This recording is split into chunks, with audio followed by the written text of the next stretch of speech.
তিনি বলেছেন। দেখেন এই যে অন্য কারো ইন্ধন আছে না, এটা হলো গিয়ে মনে করেন যুগে যুগে আমরা শুনে আসছি, যখন নাকি সুবিধা করতে না পারে অন্য কারো ইন্ধন আছে। ছোটবেলায় আমরা এটা করতাম, যখন পরীক্ষা খারাপ করতাম তখন বলতাম কি প্রশ্ন কমন পড়ে নাই, স্যার যে যেগুলো পড়াইছে এর বাড়ির থেকে প্রশ্ন আসছে। তো ওনাদেরও এই সমস্ত যখন সাংবাদিকরা প্রশ্ন করে না, প্রশ্ন কমন না পড়লে যা হয় ওনারা তাই করে, এই তাই এনারে আলাপ করে অন্য কারো ইন্ধন আছে। আচ্ছা ভাই কার ইন্ধন আছে তাই ধরেন নাকি?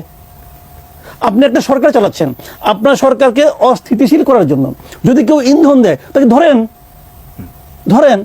আপনি তো ধরতেছেন কে, যে আওয়ামী লীগের পক্ষে লিফলেট বিতরণ করে তারে ধরতে হবে, এবং তারে ধরতে না পারলে ওখানকে পুলিশকে আপনি সাসপেন্ড করতেছেন যে তুমি কেন ধরতে পারলা না।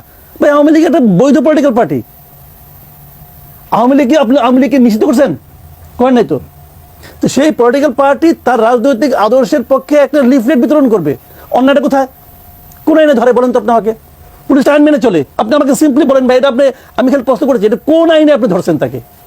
ওই শফিকুল আলমের আইন, শফিকুল আলম বলছে তাদেরকে কোনো করতে দেওয়া হবে না, ওনার বাপের দেশ থেকে এটা লিফলেটে সন্ত্রাসী কথা লেখা কে বলো সন্ত্রাসী কথা? ও দেখছে আগে, সে দেখছে আগে থেকে সন্ত্রাসী কথা লেখা থাকলে আপনি আইন অনুযায়ী তখন মামলা দিবেন।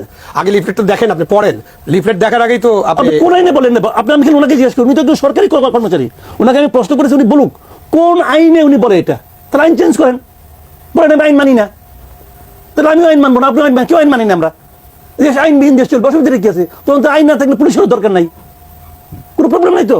আমার কথা হলো কি, আপনি যদি আইন রাখেন, আপনি যদি সংবিধান রাখেন, আপনাকে ওই আইন এবং সংবিধান মানতে হবে। আর আপনি যদি এত বড় একটা প্রশ্ন থেকে আপনি নিজে যদি আইন ভঙ্গ করেন, তাহলে অন্যরা ভঙ্গ করে তাদের আটকাবেন কি হিসেবে? কোন নৈতিকতার জোরে আটকাবেন আপনি?